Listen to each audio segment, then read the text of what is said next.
Welcome back to Off Ball Takes. This is your host, Yarby Laws, and this is my co-host. Christopher Wells. We appreciate the support on all of our recent content, whether it be our shorts or our full-length episodes. This is the final episode in the Western Conference portion of our season breakdown series. So, if you missed your favorite team in the series, you can always go back, watch our previous episodes. Most, if not all of them, are pretty in depth. So please, we actually would encourage you to go back. And before we introduce our final Western team, please don't forget to like and subscribe and follow us on Instagram and X at the OBT Podcast for updates. So let's get started with our final team in the Western Conference. And we've tried to kind of put this off for a while, just in the sense of we were kind of waiting potentially to see what would happen with this team. Yeah. So of course that is the Portland Trailblazers. So obviously with the Trailblazers, they had a pretty rough season last year. Came in with like, I guess, decent expectations, not necessarily from us, but like I think internally, they believed a little bit more in the team. They started the year off decent. I think they were towards the top of the Western Conference early on. Um, it felt like they were kind of figuring some stuff out. With Billups kind of making some improvements. Just having more players, I guess, on the roster that made sense, right? They added Jeremy Grant the year before. Um, but at the same time, good things aren't always meant to last, right? So then eventually they ended up having injuries, and then some of the other guys just didn't pan out. Gary Payton was a guy that they signed who didn't really play a whole lot for them since he was battling an injury. We talked about that, where it was kind of a weird situation where, it seemed like that he was playing through an injury that we didn't know about and that Golden State didn't know about when they traded for him. Mm-hmm. But then they made some moves at the deadline, kind of minimal, I guess. But for example, they moved Josh Hart, from Portland over to New York, right at the deadline. That was kind of one that was a little unexpected, I guess. But we also were like, we know historically Portland doesn't want to pay to keep people, Yeah. so and he was a guy that was gonna get some decent money because he played well and he's a good player. Yeah. They also traded for, last offseason Matisse Thybulle, right? And again, like still not a whole lot went right for them, right? Lillard battled through some injuries, right? And then also it was very clear towards the end they were getting ready to tank, right? So they ended up, playing a lot of, basically third stringer lineups, right? Yeah. By the end of the season where nobody was playing. But, their offseason was kind of kicked off in a good way where they ended up getting some luck in the lottery and they got the third pick in the draft. And they used it to pick Scoot Henderson, who ended up not going second to Charlotte. They picked Brandon Miller, Yeah. and so he fell third. So that's kind of a good piece to start off with, right? We saw him in Vegas. He obviously has a lot of potential. He's a guy that has a lot of hype coming in, right? Because he's, a guard with incredible athleticism. He's really strong, right? Got a great, like for a 19-year-old, he doesn't look 19 Yeah. physically, right? Can kind of, I think, overpower some guys.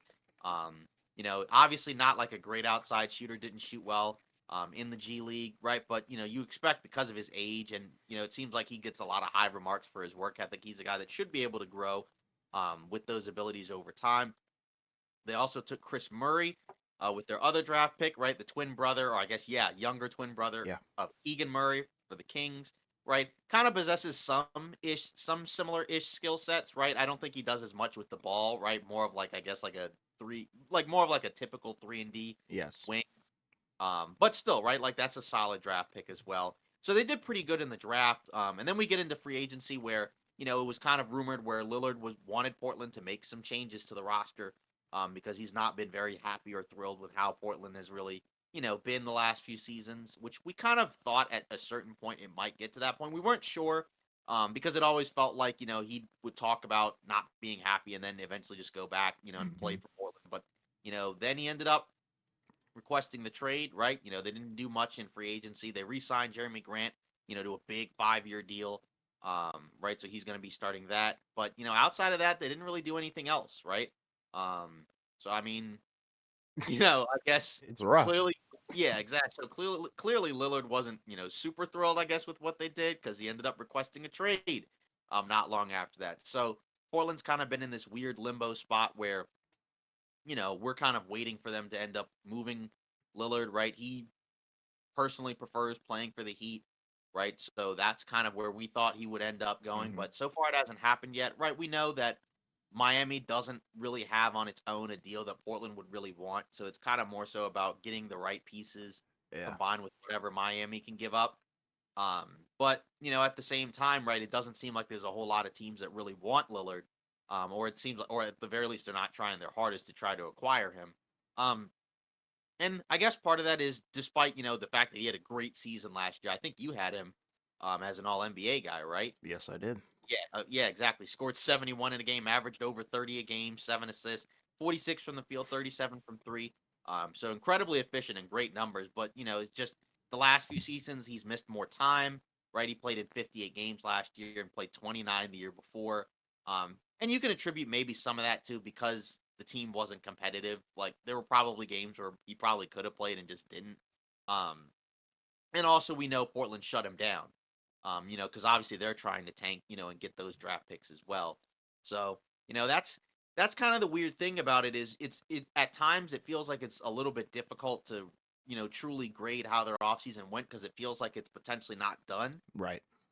Because I still feel like the Lillard thing eventually will happen because it just, when you look at the roster, it doesn't really make a whole lot of sense to keep him here, right? Because, you look at the lineups, right? You got Lillard, you have Simons and Scoot, right? That's three guards.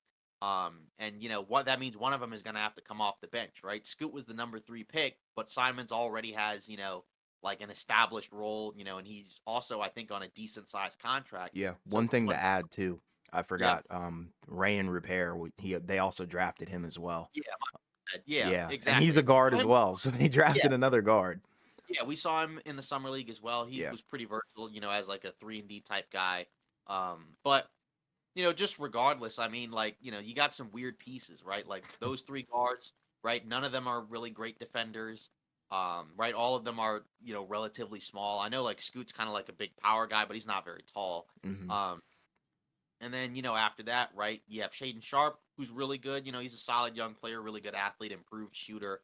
Um, and then after that, right, you got guys like Matisse Thybulle, Nasir Little, Jabari Walker, Keon Johnson, Rupert, like you mentioned, Jeremy Grant, obviously at the four spot, who's really, I think, like, it's weird because it feels like he's more of like a three, only because I don't feel like he's like much of like an interior defending or I rebounding agree. type guy, but he plays the four for Portland, I guess because they don't really have anyone else. It's kind of like Um, Siakam, like creation abilities, I guess, but I don't know. yeah, but I do think Siakam is a better like Oh big yeah, like for forward sure.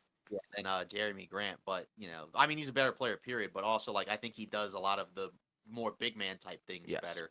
And then obviously at the big spot, right, you got Nurkic, and Moses Brown, I guess. Nurkic, it's kind of been rough, right? Because since he's broken his leg, it doesn't feel like he's been the same player. Yep. When he first got to Portland, he was, stuff in the stat sheet, in a good way that led to, impactful wins. Hmm. But just at that point, he broke his leg, and mainly it's been the defense that's kind of fallen off a cliff because he was a pretty solid defender. Obviously, never like really athletic, right? But Right. because he had good size and strength, and just a good understanding of what to do defensively, and he was a really good passer. But again, like the injuries have limited his effectiveness, and his name has kind of come up as if Lillard's traded, maybe they can kind of like dump his contract, to another team, which would be kind of interesting if they were able to pull that off. It So, makes I sense guess, to me though. yeah. So, as the roster stands, I do feel like, you do have some strengths. I like the athletes, at different positions, right? Especially, at the guard spot, I guess. Hmm. Um, you do have some solid young prospects. But at the same time, right, you do have some issues where, I mean, the wings is kind of a weird spot, just because it just feels, like you don't have like a lot of like defending, rebounding wings, right? It Sure. seems like more like offensive oriented. Um, and then you just have a couple of guys where I just, you know, like best case scenario, it doesn't really make sense why they're here, right? Like Lillard doesn't really make sense on a Right. roster like this. Not that he can't fit in on a team, but it's just like, given his timeline, he probably shouldn't be on a team with, mostly young guys. It doesn't line Uh, up. This team is front loaded with like immense young talent, like you said. Simons, Scoot Henderson, Shaden Sharp, like, and that's just three guards. So it's like, why? Where does Lillard fit into this equation? And I don't think he fits. So I don't think he'll probably be playing a single game in a Portland uniform this year. There's no right. shot. And Not with that's the way the roster looks. Yeah, and that's kind of what it comes down to, just because I think in general where, you know, our thoughts in terms of like how they did for the offseason is kind of only based off of what they've done so far. That's kind of the issue. I think regardless of whether or not they move Lillard, I don't really look at this as like a super competitive roster. Right. I do think they have some good players, they have some talent, but like, they're not gonna I don't think they're gonna be a team that's gonna be contending. I mean, they'll probably be a team that will probably more so be likely to battle for maybe a play-in spot, but even then, it's I gonna don't be even tough. think that. Yeah, because that's the other issue, because there's other teams that I think are better. Yeah. Um, or at least better constructed. Even if they may not have somebody that's quite as good as Lillard, right? Like those other teams, I think just make more sense and they have more like solid pieces around them. Sure. So they'll probably do better. Because again, like we've already mentioned, right, in the Western Conference, we've been through a bunch of teams, right? We mentioned, obviously like Denver, right, the LA teams, Golden State, Phoenix. I mean, you're already at five, right? Then even other teams who were really good, like Memphis and Sacramento. That's Yeah. seven teams, and then a team like a Dallas or New Orleans, that's 8 and 9, Oklahoma City 10, and that's pretty much it, for the play-in, right? That those, It's rough. there's only 10 spots, so can Portland be better than any of those teams? Maybe if Lillard's healthy and has a really good year and some of these other guys are really good, but I just don't really see it. So, to me, the only real solution is I think you got to pull off a trade. But I also understand Portland's reluctance to not want to just trade him for peanuts. I mean, I the get it. reality is you're not going to win the trade because you have the best player. But That's can you at normally how least, it goes. yeah, but can you at the very least get a solid return, or something that at least sets you up better for the future, right? Because like, Right. you're not getting a superstar in return for Lillard, right? You're not getting like a comparable player in the deal. No. Not at Um, this point, especially but with can this roster too. No. Right, but can you snag a couple of young guys? Can you snag some future picks, right? That's, I think, the baseline of what you should try to look for, because it's the issue with Miami is on their own, they don't have a lot, right? It's Tyler Hero, I guess, is the only, the best young asset they have, but, He doesn't surprise, fit. surprise, he's also a guard as well. Yeah. And, he's already on a decent sized contract. So then that means, even if you move Lillard, right, you got Simons on a big deal, you got Hero on a big deal, you got Grant on a big deal, and it's like, It's ugly. and yeah, and then Scoot's on a rookie deal, obviously, but you want him to play and you want him to start because he's the third pick. Um, so that's the tough part, for me. So, and most of the vets I kind of look at as trade pieces, even like Jeremy Grant, where we we do feel like it's not a great contract, but at some point, some team is going to talk themselves into, well, we didn't get player X, but there's Jeremy Grant sitting in Portland, so maybe we Yes. can just get him, and then maybe he can kind of do a light version of whatever type of player that we're looking for, Exactly. and then Portland can kind of work with that, and then maybe get something. Maybe you don't get a lot back, but it's better than just having Jeremy Grant, just kind of like waste away on this team for 5 years. You know what I mean? So I get you. Like I don't know. There's a lot to like about this roster, but at the same time, there's I think more to hate about it. Like that's the way that I'm feeling about it. Like there's just like you said, there's just a lot that doesn't make sense. Like I yeah, don't know. The Nurkic thing doesn't make sense at this point. Like you said, hasn't been the same player. Dame obviously doesn't make sense, and even Jeremy Grant, in my opinion, doesn't necessarily make a whole lot of sense to me either. right. So in general, I'm very confused with the direction. And I guess they were kind of banking on moving Lillard beforehand. I don't know, but then at the same time, they signed Jeremy Grant, I guess, to appease Lillard, quote unquote. But that definitely did not work. So I don't know what the plan was here. Yeah, yeah. Like I said, it's a tough spot because we talked about this multiple times going into the offseason where I think both you and I felt that Portland's best course of action would be to trade Lillard because I Absolutely. just thought that there's no realistic way to build a championship caliber roster. Right, he's on a huge contract, and you just don't necessarily have enough around him, to make up for it. And that's hard when you got a guy making a lot of money, and then you have other guys on the roster making money, but they're probably not worth it. Yeah. Um, And like I know I've said this multiple times, like you said, we talked about it multiple times as well, but like it's the same analogy, for all my football guys out there. It's Aaron Rodgers in the NBA pretty much. He's taking up so much money, but you can't get the quote unquote help that he needs, like through the free agency or anything like that. So, his best course of action is to be traded, just like Rodgers was. yeah. It's the same So situation. right, exactly. So, even a guy like him, one guy that I think is kind of intriguing, whether or not he's a trade chip or like a guy that sticks around is Matisse Thybulle because he was a guy, that was in Philadelphia. Hmm. And he seemed like he had some promise because he's a really good defender. But his issue was he just brought nothing, as an offensive player. Right. last season, for Portland when he was traded, he started, all the 22 games that he played for them. Mhm. Um, and he shot 39% from three on about 4 attempts a game. So that's kind of something, that I'm kind of wondering about because if his 3-point shot is legit and he's actually like, a solid 3-point shooter, where people are going to leave him open because they don't respect his offense, that kind of completely changes his value because, Dallas, signed him to a contract, I think, as a restricted free agent, and Portland ended up matching it. And so he's got an opportunity, to kind of show. And clearly, if he signed with Dallas, that I would imagine that means he didn't really want to stay in Portland. Right. Um, so he kind of has an opportunity potentially to kind of show like if he can show that he's a legit, 3-point shooter because he's never going to be like a scoring type of Right. offensive player. But if he can provide some decent shooting to already go with his defense, which is really good, um, then he's a guy that, could potentially be somebody that they could also move, maybe either at the deadline or something like that. Just because, again, I think if he can show some offense, he's got some value because we know he can defend. But that's just kind of, just a potential trade piece. I Um, agree. because again, like, just the fact that he, and again, like, who knows, but, Dallas gave him an offer and he signed it, and I mean, I guess Portland didn't give him an offer, they just matched it. But yeah, And I it's thought like it was kind of like a rumor that was kind of thrown out that he didn't really want to be in Portland, which right. again, if you're on Dallas, you'd be playing, for a little bit more because, Dallas presumably should be a better team than Portland. Um, and if they had gotten him, and that 3-point shot was legit, that'd be a really, interesting addition to Dallas. But, that hasn't happened. That doesn't mean, a team like Dallas couldn't trade for Sure. Thibault later on. But that's, why I bring it up because I do think, kind of like a Jeremy Grant, I could see somebody being like, oh, let's add a Matisse Thibault to our team. He's shooting well, and if he can still shoot well for us, right, then he can be a valuable guy in the rotation. But again, if he's more like what we had seen before, right, where he's a little bit, less inclined to shoot well from three or do much of anything on offense, right? Then obviously, then his value is lowered because, again, we talk about, guys that, bring nothing defensively.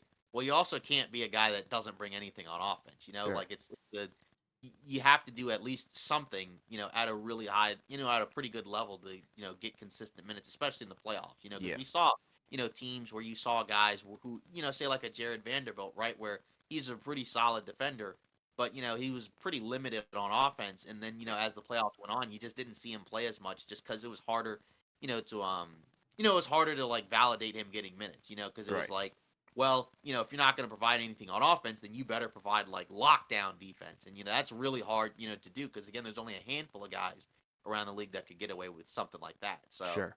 And I guess like to continue that conversation on like, I guess the touchables and untouchables on this squad, like I guess we should really theory craft here. So who do you think like shouldn't be moved here? Because I think Scoot obviously is off the table. Shaden Sharp and Simons, I think, are the only ones. Well, obviously in their other draft picks as well, Chris Murray.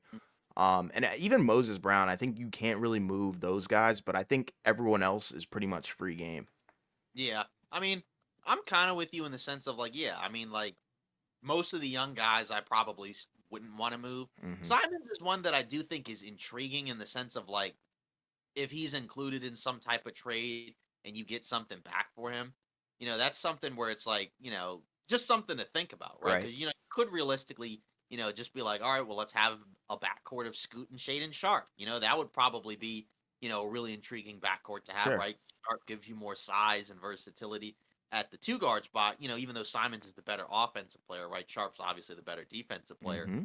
So I don't know if Simons is as untouchable as the other young guys, Okay. but I wouldn't necessarily like go out of my way to move him. You know what I Right. mean? Like the other guys, like say like a Lillard or a Nurkic or a Jeremy Grant, I'm constantly like having them like in trade scenarios. Yes. But Simons, I don't think is untouchable, but it. But I wouldn't just dump him. Like you know what Sure. I mean? Like I wouldn't Like just you'd take a call for him, but you wouldn't, like yeah. reach out to teams to see if they want him. Right. Yeah, Yeah, I exactly. agree. Yeah, maybe like a Nasir Little. I do wonder is that a guy, that like maybe you see if a team might want. I don't know because again, Absolutely. he I hasn't think he's played been a a little bit whole. underwhelming in my Yeah, opinion. and he also hasn't played a whole lot too. Like Sure. there are times where he looks solid, but he's also missed a decent amount of time. Yeah. Due to injuries or whatever. He's still only like 23, 24. Yeah. And he's on a what a 4-year, $28 million deal. So I mean, Hmm. that's a pretty inexpensive deal. So given his age, he could get better. But like you said, he's just been kind of up and down. But he just hasn't played a whole lot. I Yeah, mean, and that's there, like you mentioned, there are a lot of really intriguing players on this roster, and that is kind of something to think about. In regards to like which guys are untouchable. But I I do don't think think this like is the final shape of their roster. I yeah, don't see it. right. So I guess that's kind of why like we can grade, I guess Portland for their offseason, but it's a little bit tough because again we can only really right now base it off of what they've done so far. We can't really, get into hypotheticals. Right. Obviously we can think about, what would we do if they did X, Y, and Z, but they haven't done those things yet. So, what grade would you kind of give Portland, for what they've done, this offseason? Because I think there's like, this could be potentially one where like I think some people might view it differently than others, because like there Sure. are some where it's like, it's hard to make a case for one or the other where it's like kind of, it feels like there's only real one right answer. But I think this one, depending on how you look at it, you could give multiple Yeah. answers, and like there's reasons for all of them. Sure. And I feel like this is definitely, like you said, one of the most polarizing grades that we're probably going to give out. And I'm going to be very harsh. And I don't know, this may be kind of hot, but I'm going to give them a D. I don't really like what they've done so far. Not being able to move Lillard so far has been horrible. I think that's been a disaster class. The Jeremy Grant contract, I'm not too much of a fan of. So that would give like that weight of the F. But then on the other side, they did a stellar job in the draft. They were able to pick up Scoot Henderson, a potential Lillard replacement, Chris Murray as well, and then Ray and Rupert. So it's like that weighs out, and I think their draft was very solid. So it would probably average out to a D. I just don't like the direction of the roster with Lillard on here. Like as long as Lillard's name is on this roster with the other guys, I don't like it. So that's Yeah, kind of what I'm looking at. yeah. So you're kind of giving it a D for Damian, I guess. Pretty much. Yeah, yeah. I mean, I don't know, cause like I'm kind of in a similar boat. Like I was gonna like lean more towards like a C, cause like you said, I do like what they did with the draft, even though Mm-hmm. I wasn't wild about the other stuff they did. Cause like you said, Jeremy Grant, not a great contract, and it doesn't even feel like it really makes a whole lot of sense It because doesn't. I don't feel like I heard rumors about, oh, if Portland's not too careful, this other team will pry Jeremy Grant away from him. Right. I understand the thought It's of like, overpay. I understand the idea of like, well, we got to appease Lillard. We got to take care of his guy, because he wanted Jeremy Grant. So no issues with that, I suppose. But it is kind of just a strange deal because it was just, I never, it just never felt like he was going to get like a big max deal. But, props to him, and Rich Paul, his agent. Yeah, for Um, sure. so, and then after that, not really anything else in free agency. More so just like we're gonna take a couple of gambles on a couple of young guys like a Moses Brown, which nothing wrong with that. But yeah, the free agency was kind of uneventful, for the most part. I guess they re-signed Matisse Thybulle, so it was more so, I guess, about bringing back guys that they, couldn't really quote unquote afford to lose. Which isn't bad, but it's not great. I think it's more so the draft that's kind of saved them. But if they trade Lillard, then yeah, that will definitely boost the grade to me. Where it's like, then it's like, what depending on what you get back to Lillard, I could elevate it to like like a B plus or Sure, I something like agree. yeah. But then it's like do we expect them to get like a huge haul for Lillard? I don't necessarily feel like that because It's not it gonna doesn't wow seem me. yeah, because it doesn't feel like there's a whole lot of teams that are really like all in on like, yeah, let's go get Damian Lillard. You know what I mean? Like Right. if it's like in order for them to get a really good haul, they'd have to engage with another team outside of Miami. And even like if they sent Lillard to Miami, like you'd have to have a third team. Because there's no way that it can just be between Portland and Miami and you get a really good haul. Because all they have is like, Tyler Hero and then other like mediocre expiring contracts, Sure. and then draft picks that aren't going to mean a whole lot because Miami will probably still be a good team for a little bit, if they can get Damian Lillard. So, I mean, just like you said, I don't really have like a whole lot, of super positives or negatives to say. I think it was kind of just like a meh offseason, but I think it was made worse by the Lillard situation. But, Oh, for we sure. that's kind of what we expected because we were like, they need to trade him and get something back for him. Obviously, again, you don't want to be completely fleeced, but it also just seems like you're not going to get a whole lot back anyways. Because I think he's really good, but I don't necessarily know how many teams are like, eager to add him onto the roster. And it's mainly, I think, also just because of the huge contract, It's because the that means money. yeah, 'cause you have to give up a ton. Because Miami has a number of random guys on the roster that they can move, and get something back. Like Kyle Lowry makes like 30 million, I think, or something like that, right? Which you wouldn't have thought, based off of how he's been, last season, but Sure. that's what he's doing, right? So like you can move that, right? Duncan Robinson, who wasn't even playing until the playoffs, right? He makes like 18 or something million a Yeah. year.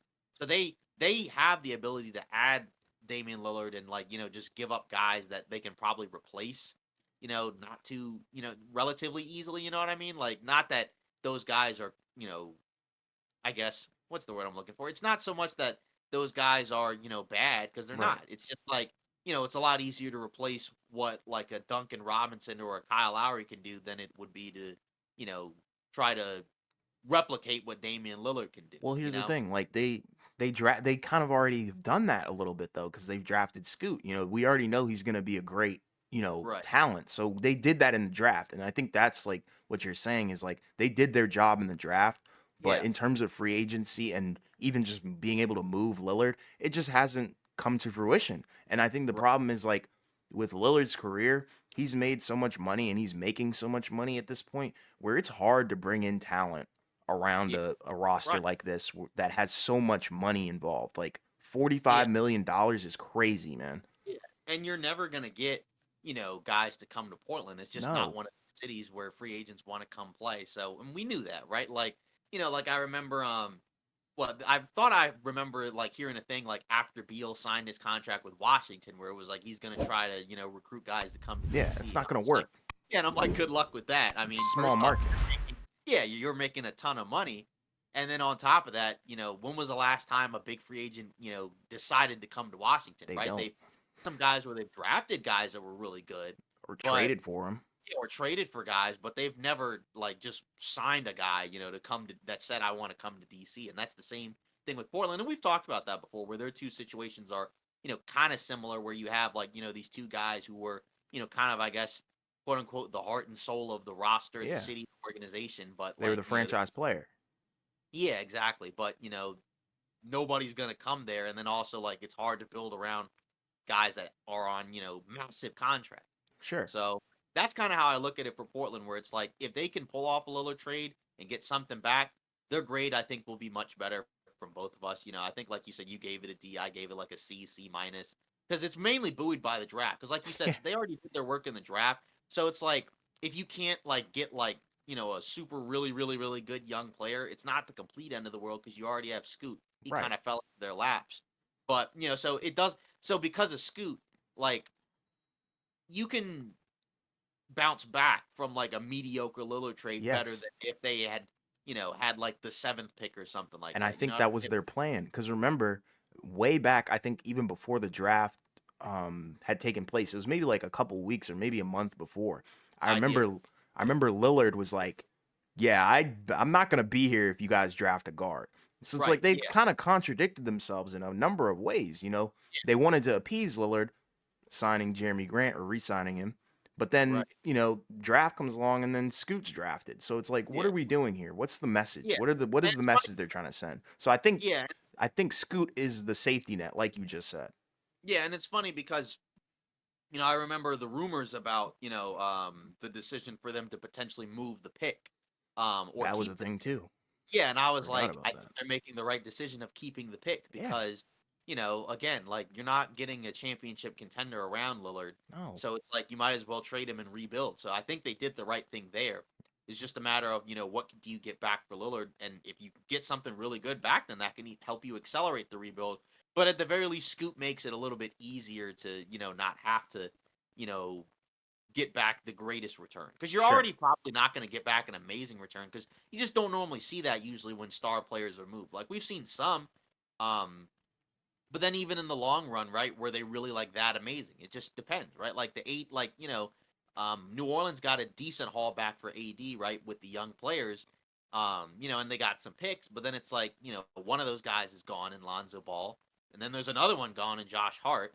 I guess you turn Josh Hart into McCollum. So like you turn Anthony Davis into, I guess Brandon Ingram, CJ McCollum, I guess Jackson Hayes, who's gone, right? Yeah. Dyson Daniels, who's a young guy, and then Yeah. who was the other person? Was it it wasn't it wasn't Herb Jones, was it? No, it wasn't. Actually, no, because they didn't have the Lakers pick this year because they kept their own because they finished with a worse record. So I mean, Right. I think they have maybe one more pick that they'll get from LA. But if Okay. LA is a good team this year, then it's a lower draft pick It's a anyway. So wash, it's like, yeah. yeah, so like the return wasn't as good as you might have expected. Say like remember when Kawhi was traded to the Raptors, it was DeMar DeRozan, who at that time and still is, like a really good player. Yeah. But you got back him and Jakob Poeltl, and it's like you couldn't have asked for Pascal Siakam because it wasn't like Siakam was a star. At Exactly. that Imagine point. that. Yeah, exactly. So, um, there's ways to mess it up, and they could mess it up. But I feel like because of Scoot, that at least saves you from like if we don't get X amount back, it could be a disaster. Right. You know what I mean? So, but for Yeah. now, we can only really go off of what they've already done so far. And so far, they just, they did good in the draft, but not really much else. So, Yeah. that's where we kind of like give them like mediocre, or in your case, a poor grade. Yeah. Um, Horrible. yeah, so that's the issue there. So if a Lillard trade happens, obviously we'll talk about it, and get into more of it. But for now, that hasn't happened yet. The Yeah. over Same with under. Harden too. Yeah, exactly. And like the over unders again, like we've talked about before, like they don't have them, doing all that great. So I mean, like, Oh, and they're gonna be a because bottom team. right, exactly. Yeah, nobody expects them to be, really good. I mean, like they're at what 37.5. So I'd be that's surprised if they won that many games.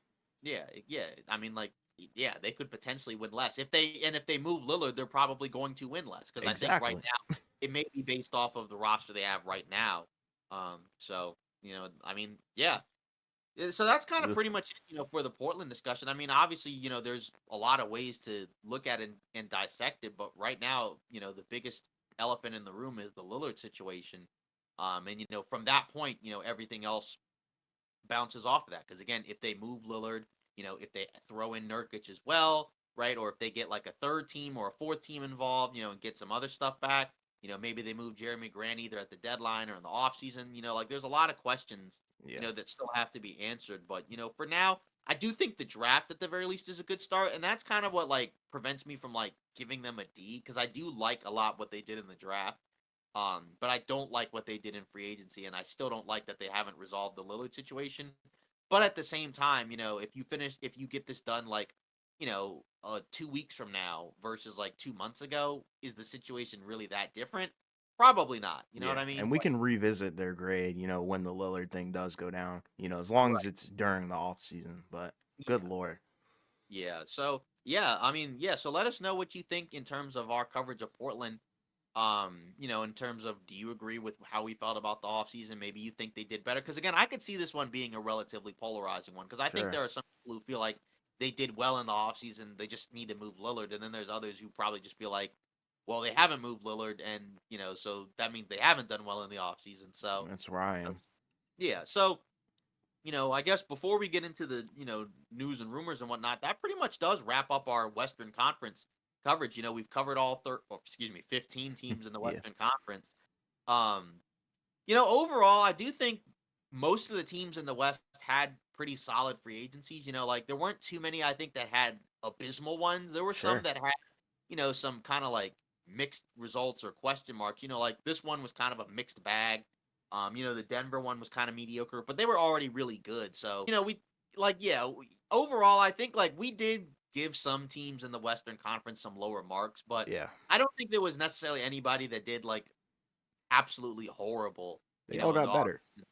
Now when we get to the Eastern Conference, that one will be, I think, the one where we'll probably have, a lot more negatives to say. Sure. Um, but because there, like I said, there were some teams that did, not great, but overall, I think most teams did something to improve, at some level, Yeah. and not every team like we need them to improve, to do X, Y, and Z in order to have a certain grade. Like Utah, we think got better, but we probably expect them to have a record similar or worse, right? I Right. think we gave them a B. And the Um, criteria differs for each team, I think, yeah, exactly. especially depending on how good they were and where they finished. Right. Like we gave teams like the Lakers and the Suns, as we gave them pretty high marks. Right. Exactly. I think Memphis, I think we gave them a decent thing because we liked the Marcus Smart deal. Yes. Um, So like there were a number of teams that made out well. I think we liked Dallas's off season. Yeah. Um, but then like I said, there were others that were kind of mixed bags, right? Like New Orleans was a mixed bag.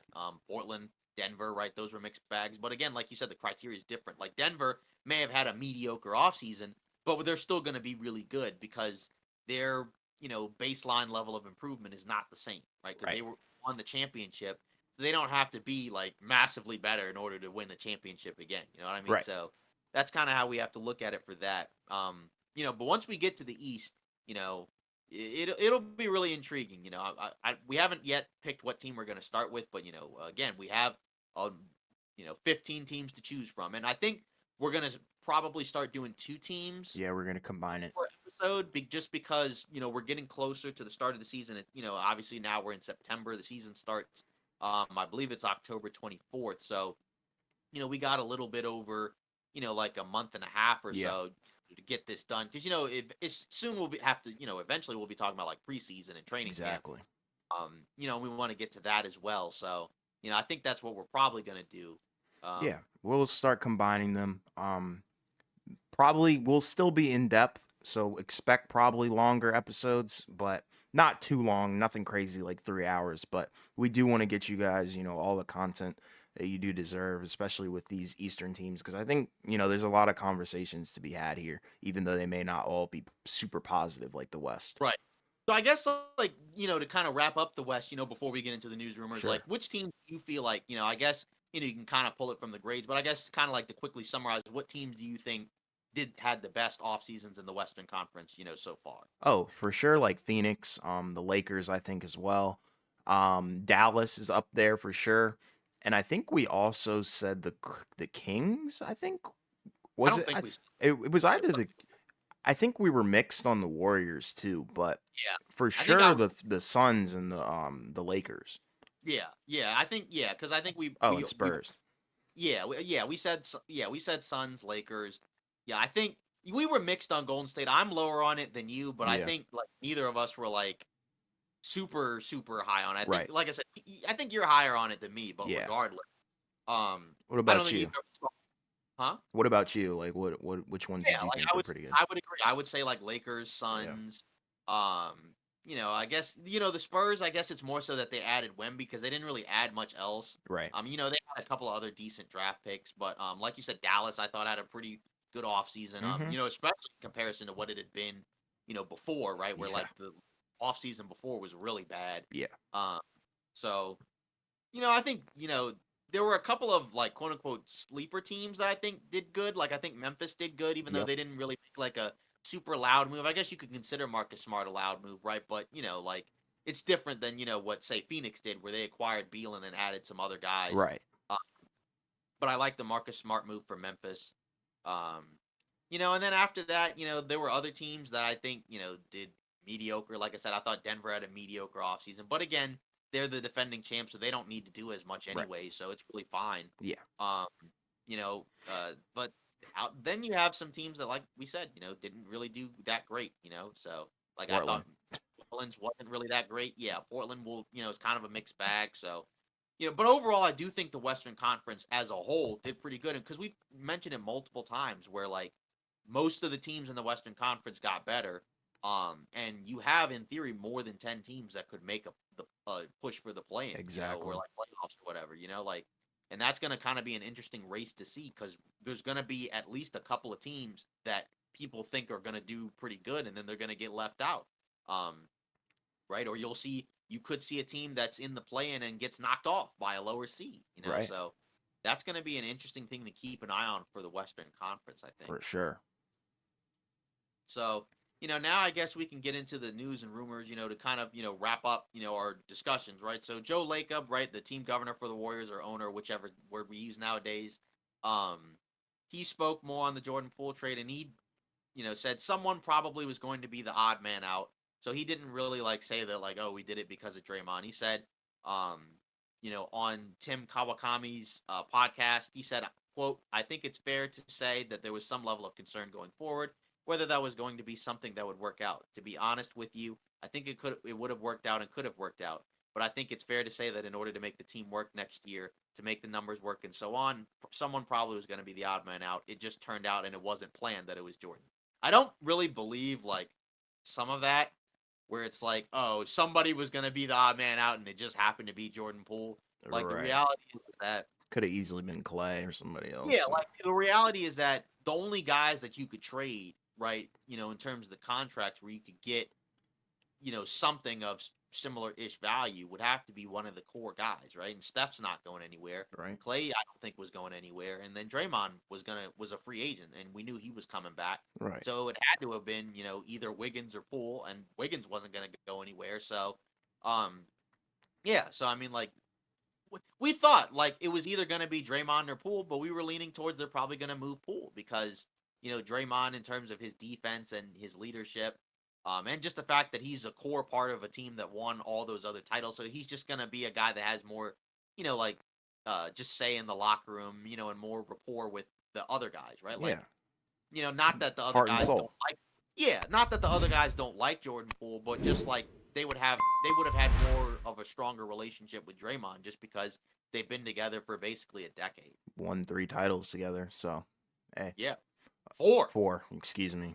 But Yeah, so yeah, and it's like I feel like the Jordan Poole conversation is something that can easily be extended, and I think we should probably wait till the Wizards. yeah. But I do have to say this one thing, and this kind of slipped my mind.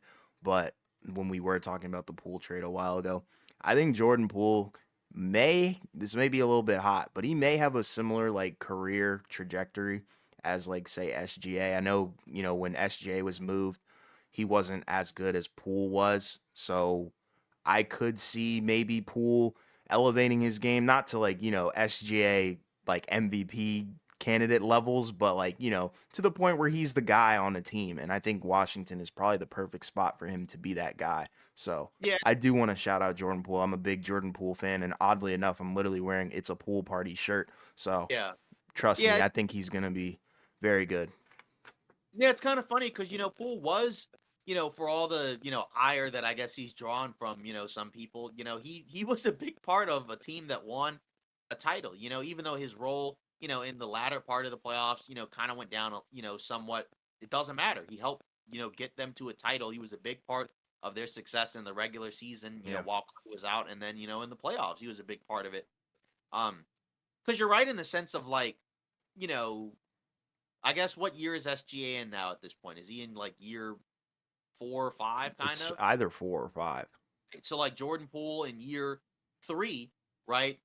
Started or played significant minutes for a championship team and was one Right. of their best players, like I guess Poole in year 3 was kind of like, a similar or in your case you said better, than SGA was in like year 3. I think Um so, especially considering before he was moved, like SGA, he was on a couple people's radars when he was on the Clippers, but once he right. moved to OKC, like that's when he really started to blow Right, up. because it's like Poole already people already knew Right. before he was traded, but his trade value was low because he was coming off a rough season. Right. Whereas SGA was more so moved because it's like we have to move this young guy to bring in Paul George, who's Exactly. already an established player.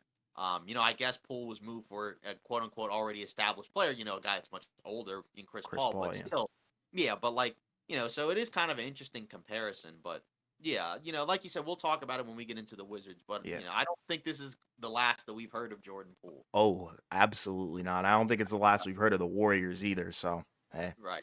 So, moving on, Andre Drummond, he Oh made his boy. Hall of Fame pitch, claiming that he's the best rebounder ever. Um, I don't necessarily disagree that he has a chance to make the Hall of Fame. I don't know if he will. He probably won't.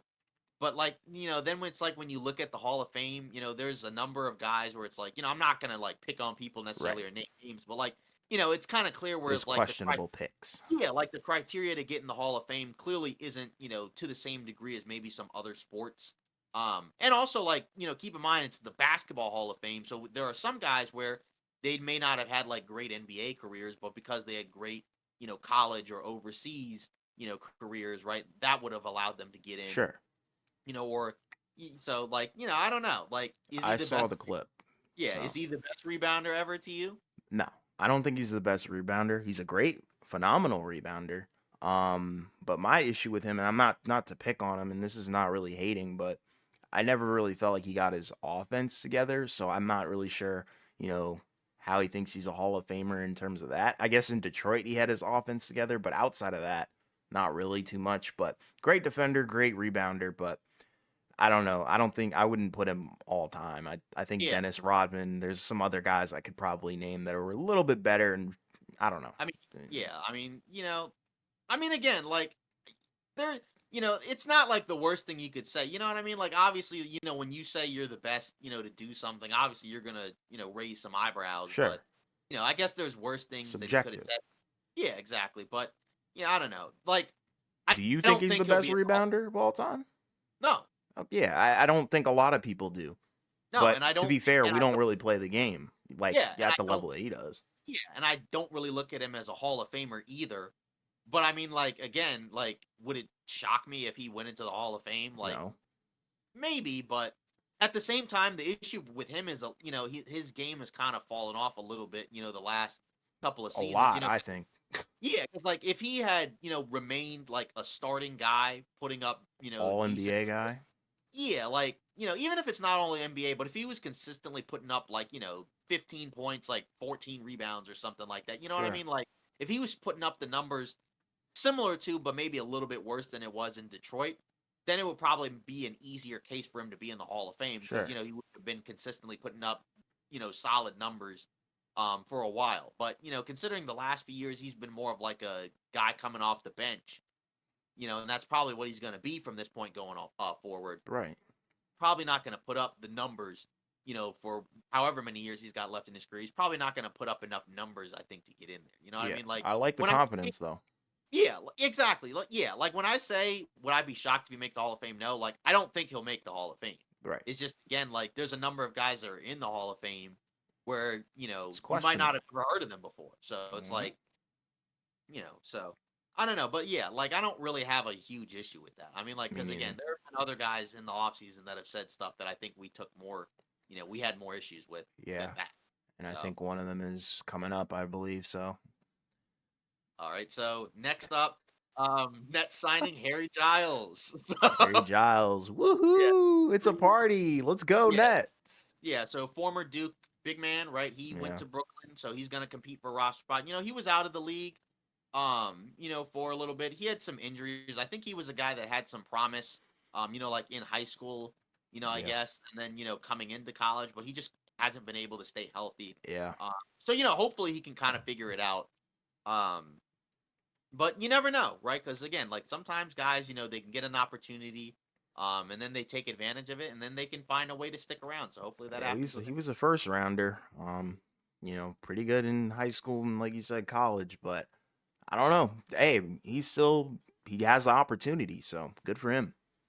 So next up, Joel feels a loyalty to the organization. So according to Paul Hudrick of LibertyBallers.com, apparently he trusts Daryl Morey amidst the James Harden situations. Feels a loyalty to the organization for the way they supported him during the early trials of his career. Um, I understand that in the perspective of like obviously like they took him in the draft, they believed in him, right? He missed the Sure. first couple of years. Um, but that was also like a different organization kind of, right? Like number of the people who were there when he was first there aren't there anymore, right? Right. Like, it's a different front office, right? It's a different head coach, right? So it's like it's a number of people that weren't there anymore. I guess like, maybe the ownership I guess is I still think the he same. might be talking more about the franchise in total and Yeah. like the fan base too. Right. Like, the whole trust the process thing. That was a Right. big deal. Still Yeah, and is. I think like really, I think what it really comes down to, I think because we've talked about what happens with the Embiid situation if Harden is moved in. I think it's more so like ideally Embiid, if he had his way, he would prefer to stay in Philly and win in Philly. You know what I mean? Like I Yeah. think that's really what it comes down to. It's just the question is he going to be able to do that? And this is Um, eerily similar to, I think I've even said this before, but it's eerily similar to how Giannis was, before he won the championship. A lot of question marks on if Giannis was going to leave. He stuck around and won the championship. And I think he feels that sense of loyalty. So I understand it. yeah, it's just with Giannis now we got rumors again. Exactly. He just That he wants to might. win. Most of these guys want to win. Right. So yeah, so that's kind of how it is. Like, you know what I mean? Like it doesn't surprise me. And again, like in terms of that's what you're supposed to say. You know what I Right. mean? Like Embiid's not in a situation now where he should even, ask out because Harden's still on the team. Right. Obviously, it doesn't mean he's gonna quote unquote play, even though we, talked about the clause where if he doesn't show up, then Philly can block him from playing anywhere in the world for a year. So he Right. kind of has to show up at some point. But regardless, there's no reason for Embiid to, do anything right now. You know what I mean? Like for now, you just got to continue doing what you're doing. So Yeah, I agree with that 100%. yeah. Um, and then our final, I guess, story rumor. So Patrick Beverly on Gilbert Arenas podcast. So he mentioned Ant will get out of Minnesota. Anthony Edwards will get out of Minnesota. He is the type of player that you need to see. So I guess kind of like the just the old school statement of like this guy's really good, but he's in a small market, so he needs to get out of where he is and then move to a bigger market, and then from that point, right, then he'll get the recognition that he deserves. Um, the way that I feel about it is that I think in the past that might have been true, but I think nowadays just because like, there's so much, information that you can find and share, like say a team like Milwaukee, right? Like if this was 40 years ago, right? There's probably not as many people who would know about Giannis. Or Sure. say with Denver, there wouldn't be as many people who know about Jokic. Sure. Because those are smaller markets. But now, at least with Giannis, Giannis is one of the most recognizable, faces in the NBA. And like that's possible because of, again, the technology and social media and, Yeah. just the advancement of the game and all of that. So that doesn't have to be the case. It's just like now, if you're winning, you're gonna get more recognition. I mean, shoot, honestly, you could make the case that, even guys who haven't won anything get more recognition than some guys who did have some good teams, in the past. And I guess that's kind of like probably where like some of the older players may feel, a certain way towards some of the younger guys where it's like, a guy might look at a Rudy Gobert and be like, hey, in my career, I did some stuff similar to Gobert, for one reason or another, but I never got any recognition or I'm not Sure. talked about in the same way or whatever, or and there's other players, and that's not to say anything negative about Gobert. I'm not. Right. I'm just saying You're like, just making an analogy. yeah, exactly. So I think that's kind of what it is with the Edwards situation. Like if Minnesota progresses and gets to be a really good team, more people will know who Anthony Edwards is, right? Like the Olympics now and the World Cup, right, is kind of where people are now like, oh wow, this guy's really good. I mean, we saw him in the playoffs. We saw him before that anyway, so we already knew. But going into next season, he's got an opportunity, to kind of show, that he's arriving, Sure. as, I agree. one of the other young superstars in the game. So his progression will be something to watch because he's, kind of been the leader, I guess, in a way, sort of Team Been the USA, number right? one guy. Yeah, the number one Kerr guy. knows it. He knows it. They all know it. Yeah, exactly. He's the guy where they're going through him, they're running a lot of their stuff through him. Um, I think like it was kind of funny. I think he mentioned, that Steve Kerr at one point, before they were playing, right, kind of like was like, oh, what do you think about coming off the bench?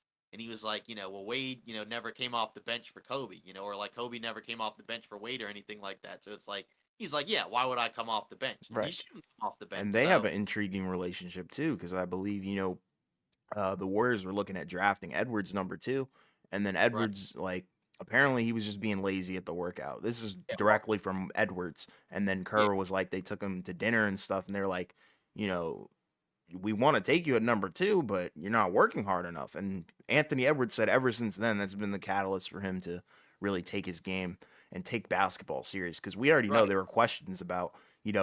whether his heart was really in the game because he's talking about I would rather play football because I can disrespect people. Like what kind of quote is that? It just sounds like somebody who's not really engaged in Yeah, basketball. and despite all that, he still ended up going number one, and we Exactly. talked about it, at the time where, you know, even though people are really high on Edwards now, there were many people, including people, who now talk about him very glowingly. A lot of those same people, again, not going to name names, but a lot of those same people, when they first saw him or first heard about him, were not very high on him. Because, like Right. you said, there were questions about all the top picks in that draft. There were questions about him. There were questions about Wiseman, questions about LaMelo Ball. All of them Um, jump shot related too, which is interesting. yeah, yeah, exactly, and each one had other concerns as well, right? Because Sure. like you mentioned with Edwards, people were concerned about, how committed is he, to the game. really, because like you said, some of his responses in interviews, right, didn't really sound like, somebody that you would want to take number one overall. Right. Wiseman, the issue with him, people thought was that he was very raw, and Didn't have because enough experience. yeah, and because he had the situation where he only played like one game of college, I think, Right. because because the rules at the time, Yep. he like you said, he had no real experience. And then Like LaMelo was overseas for a little yeah, bit, so right. Yeah, people had questions about, what would his game translate to the NBA, and people had questions about his maturity, I think, yeah. because, And the you jump know, shot. yeah, and the jump shot, because in Lithuania, since he was kind of like the box office guy, right? The guy that everybody was coming to see, he was kind of allowed to, kind of just do whatever he wanted to. Right. You know what I mean? I Like, get you. in terms of the way he was able to play over there. Yeah, but Uh, to circle but back, like I really do think that is a great point in terms of like the exposure that some of these guys are getting, like at all NBA levels due to social media. I think the NBA has really stepped up their game to the point where they're posting highlights from guys that you probably wouldn't even really expect highlights from, like people under the radar. Like a lot of people now know who Sengun is. I guarantee you, like you said, 40 years ago, people wouldn't know who Sengun was. The casual person would not know who he is. But now, because of social media and outreach and stuff like that, if you're making a highlight at any level of basketball, you're going to be all over social media and people are going to right, know your name one way or another. yeah, because like because which guy was the guy? Maybe like I think it might have been like close to a decade ago, the Newman guy, right, where he was the Julian guy. Newman. Yeah, exactly, Sure. right, where he was a guy that was, kinda going viral, because of what he was able to do with the ball in his Right. hands, And his and again size. yeah, exactly, and, so, like, 30 years ago, that probably wouldn't have happened No, yet. nobody would have known who Julian Newman was. But Yeah, because of so social media, everybody does. And now he's a meme. So, woohoo. yeah. Yeah, so that's pretty much, it for today's episode of Off Ball Takes. Again, we finally wrapped up, our discussion of the Western Conference, in terms of how all 15 Western Conference teams did in their offseason. So let us know in the comments, what you thought, of our takes on, each of these teams. You can go back and watch the previous videos, as we've continued to mention, KJ McDaniels, we did an interview with him, so check that out. Feel free to check that out if you want. And again, don't forget to like and subscribe. Thanks for the support, and we'll see you Friday.